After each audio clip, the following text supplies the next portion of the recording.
Story with Binaca. सुनिए कहानी Binaca की जुबानी। लीजिए, हाजिर है विजयदान देथा की कहानी हवाई झगड़ा। एक थी चमारिन। एक बार वो कपड़ा बुनते बुनते अपने पति के पास आई और बोली, गुदड़ के बापू, पूरी 2 घड़ी खराब करती हूँ तब कहीं जाकर 1 हंडिया छाछ मिलती है। 10 ओडे गोबर थापते थापते तो मेरा सारा बदन अकड़ जाता है। सारे चौक का झाड़ू लगाना पड़ता है, कभी कभी तो चौक भी गोबर से लीपना पड़ता है। फिर रोज गायों का ठान बुहारना, तब कहीं जाकर मिलती है इतनी सी छाछ। रोटी बनाने में कितनी देर हो जाती है, कब खेत में भाता लेकर आऊं और कब धान साफ करूं। इस रोज रोज की बिगाड़ से मैं तो पूरी परेशान हो गई। छाछ लाए बिना भी काम कैसे चले, रोटी किससे लगा कर खाएं। छाछ हो तो राब बना लूं, खट्टी छाछ बना लूं, गरम छाछ कर लूं, छाछ में मिर्ची डालकर सोगरे चूर लूं। मेरा कहा मानो तो एक भैंस अपन भी मोल लेकर बांध लो। भैंस के खर्चे जितना तो मैं रोज का घी बेच दूंगी। मैं जंगल से रोज घास का भारा लेकर आया करूंगी। तुम्हें कुछ भी तकलीफ नहीं दूंगी और सारे बच्चे भी आराम पाएंगे। तुम्हें भी घर का घी, दूध, दही मिलेगा और वापस से शरीर में शक्ति आ जाएगी। आईने में मुंह तो देखो जरा, जैसे आंखों में सांस आ गया है। मेरे से तो देखा नहीं जाता। चमार अपनी घरवाली की बात पर हाँ हूं करता रहा और कपड़ा बुनता रहा। चमारिन उसका हाथ पकड़कर बोली, तुम ठीक तरह से विचार करके मुझे पक्का जवाब दो। एक बार भैंस खरीद कर देखें तो सही, फिर कभी बिना घी दूध के रहो तो मुझे कहना। बात तो चमार को भी पसंद आ गई, पर भैंस के लिए रकम कहां से हाथ लगेगी। बड़ी बात तो रुपयों की थी। वो बोला, अरे पगली, मैंने तेरी बात कब टाली है जो तू बार बार पक्का कर रही है। भैंस तो ले लें, लेकिन नकद नारायण कहां से लाएंगे। चमारिन ने कहा, मेरी कड़ियां, हासूली, टोलिए, बिछिए सब गिरवी रख दो। आधी रकम इकट्ठी हो जाए तो आधी उधार भी ले लेंगे। गांव में तो तुम्हारे नाम की साख भी है। चमार भैंस लाने के लिए 16 आने तैयार हो गया और बोला, जब भैंस लेनी ही है तो पाड़ी सहित भूरी भैंस ही लेंगे। चमारिन के जल्दी कुछ ज्यादा ही थी। गांव में उसका पीहर था। वो बोली, मैं जाकर अपनी मां को ये खुशखबरी दे आऊं। चमार ने कहा, अरे भली आदमन, थोड़ा सा धीरज रख, इतनी जल्दी क्यों करती है। तुझ में यही तो एक सबसे बड़ी कमी है। चमारिन झट से मान गई। वो फिर से बोली, कल कुम्हार के यहां से 1 बिलोवनी, 4 मिट्टी की परातें, 2 पारियां और एक छोटी सी कुल्हड़ जरूर लेकर आना। चमार ने पूछा, बाकी सारे बर्तन तो जरूरत के हैं, पर मेरी समझ में नहीं आया कि ये छोटी कुल्हड़ किस लिए। चमारिन खुशी में मुस्कुराती हुई बोली, अरे तुम्हें क्यों समझ में आएगा, माँ तो मेरी है, तुम्हारे क्या रिश्ता। मैं यहाँ दूध दही में आनंद करूं और मेरी माँ दुख पाए, मुझे ऐसी भैंस नहीं खरीदनी। एक कुल्हड़ में अलग से दही जमाकर माँ के लिए रखूंगी। अब तो आया समझ में। चमार को तो सुनते ही समझ में आ गया, पर उसको ये बात समझ में नहीं आई। वो झड़कता हुआ बोला, कोई जरूरत नहीं है मां को दूध दही भेजने की। मेरी पीठ पीछे कोई चीज भेज दी तो तू तेरी जाने, फिर मेरे जैसा बुरा कोई नहीं होगा। साली अभी से मुझे दिवालिया बनाने का इंतजाम कर रही है। चमारिन के भी इतना धैर्य कहाँ था। मटकती हुई बोली, 1 बार नहीं 100 बार भेजूंगी। तुम मना करने वाले कौन हो।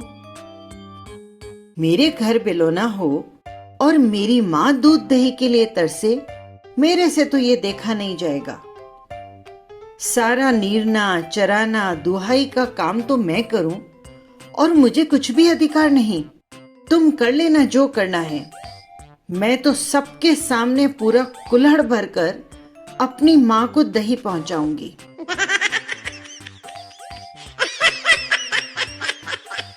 चमार ने भी जिद पकड़ ली, कड़क कर बोला, तू सीधे सीधे मेरा कहना मान जा, वरना अभी तेरी हैंकड़ी उतार दूंगा, फिर मुझे बुरा मत कहना। अब तो चमारिन भी पीछे सरकने वाली नहीं थी। सवाया मान करती हुई बोली, तुम्हारे बस में हो जो कर लेना। किसकी मां ने अजमा खाया है जो मेरी और उंगली भी उठा सके। मैं तो रोज दोनों वक्त छल छलाती कुल्हड़ी दही भरकर वहां पहुंचाऊंगी। मेरी मां को दही खाने का बहुत शौक है। अब चमार ने विवाद करना उचित नहीं समझा। उसने बैंत उठाई और चमारिन को सूतना शुरू कर दिया, सड़ाक सड़ाक सड़ाक।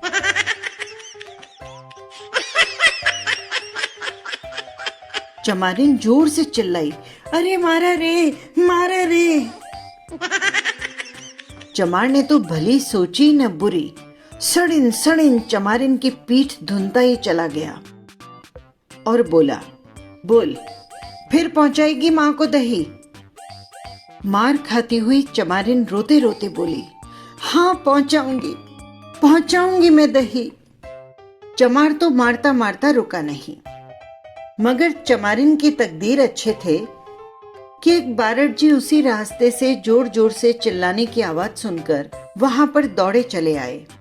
उन्होंने देखा कि चमार तो चमारिन को रुई की तरह धुन रहा है और चमारिन जोर जोर से गुहार मचा रही है, मार डाला रे, दुष्ट ने मार डाला रे। बारट जी ने चमार का हाथ पकड़ा और कहा, अरे भले आदमी, यूं तो जानवरों को भी नहीं पीटा जाता, तुझे आज ये क्या पागलपन सवार हो गया है। चमार ने कहा, मैंने इतना मना किया, फिर भी ये जयंती कर्कशा कहती है कि अपनी माँ के लिए दही का कुल्हड़ भरकर पहुंचाऊंगी। इसके तो लक्षण ही ऐसे हैं।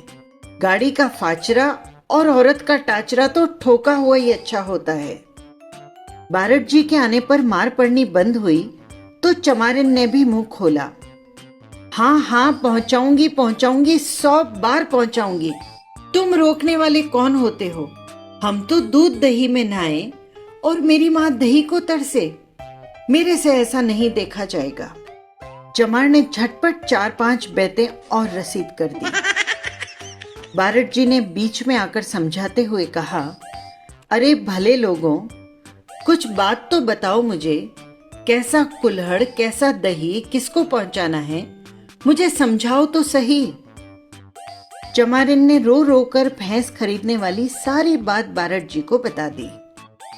सारी बात सुनकर एक बार तो बारट जी की जोर से हंसी छूटने को हुई, पर उसी वक्त हंसी को दबाते हुए क्रोध से आंखें निकालकर चमार को उल्हाना देते हुए बोले, नालायक, अपनी भैंस को ठीक तरह से खूंटे पर बांध कर नहीं रख सकता।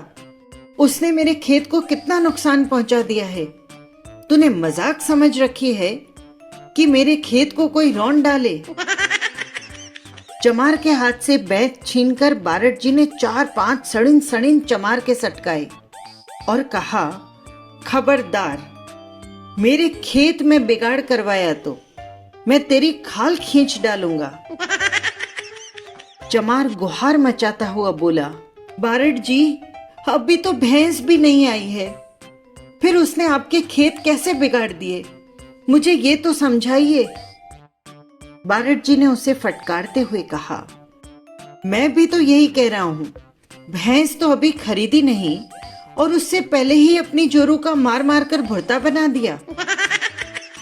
कहां भैंस, कहां कुल्हड़, कहां दही, बातों ही बातों में बेचारी की सारी देह धुनकर रख दी। अब जाकर चमार को होश आया कि उसने तो हवाई झगड़े में ही अपनी पत्नी को धुन डाला।